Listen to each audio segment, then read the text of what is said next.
So you're thinking about getting into PC gaming? Well, you've come to the right place. In these video series, I'll be covering different things in the PC gaming world, such as the positives, negatives, myths of PC gaming, PC parts and what they do, building a PC versus pre-built, games that every PC gamer should have, tips for beginners, what parts and how much you should spend, and how to build a gaming PC. This is a definitive guide to getting into PC gaming. I've seen different articles and YouTubers talk about this topic.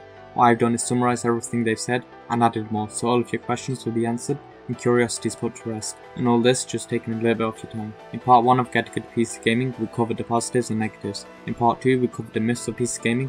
In part 3, we covered PC parts and what they do. And in part 4, we discussed building a PC versus pre-built.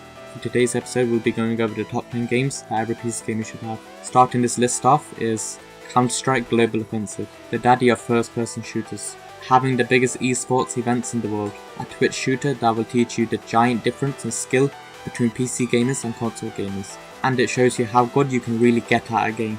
Next on the list, we have League of Legends, the most played game in the world with millions of players tuning in every day. I have sunk so many hours into this game because it's so amazing and addicting. Your aims and objectives are to destroy the enemy's turrets and ultimately destroy the nexus. This is my most played game of all time. Moving on, we have the Elder Scrolls Skyrim, a huge open world game, and when adding mods into the game, it's a whole different experience. I can't play Skyrim without mods, whether it be graphical or gameplay mods. I haven't come close to completing this game because I'm distracted by all the mods. Have I said mods enough? Moving on, Left 4 Dead 2. This will show you how important teamwork really is. You cannot survive without being with your team, and trust me, I've tried. The experience is totally different from the consoles, like when I made the zombies turn into brain-eating Teletubbies thanks to mods. Next up, we have the Battlefield series, a massive online multiplayer, a juggernaut in the gaming industry. Traverse the huge maps while getting stuck in the dirt, riding horses and dogfighting. Playing on PC and looking at everything thinking, wow, they've created a masterpiece. Sharp and gorgeous is what Battlefield series are. By purchasing the previous Battlefield series to the latest, you will get to appreciate how far we've come in the gaming industry. Next, we have The Witcher 3 Wild Hunt. Story rich and insanely gorgeous is the definition of Witcher 3. This is one of the greatest games I've ever played.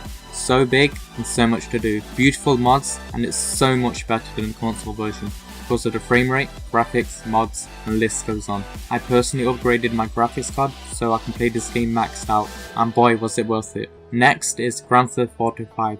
This is a blast on the PC version, with mods and so many of them. When the PC port came out, it had much greater visuals and ran so smooth on the system. GTA 5 is one of the games where you can sit back, plug in your controller and have a blast on the PC version. The next game we have is a special one. It's called Civilization 5. An amazing strategy game. In fact, the Civilization series are my favourite strategy franchise, and playing on the PC version is the only way to go. I couldn't imagine this game on the console because of the controls. Civilization is one of those games where you say one more turn, but you're still on it 100 turns later. I highly recommend this game for anyone who loves the strategy genre.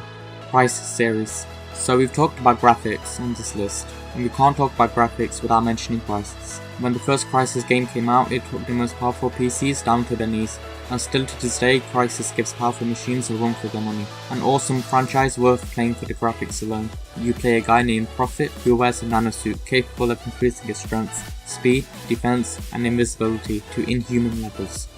Last but not least, we have Team Fortress 2. A great example of the skill gap between console and PC players. Although it's not as hardcore as Counter-Strike Global Offensive, it's definitely up there. The console version of this game sucks because of the controls. The console version feels slow, clunky, and stuck in the mud.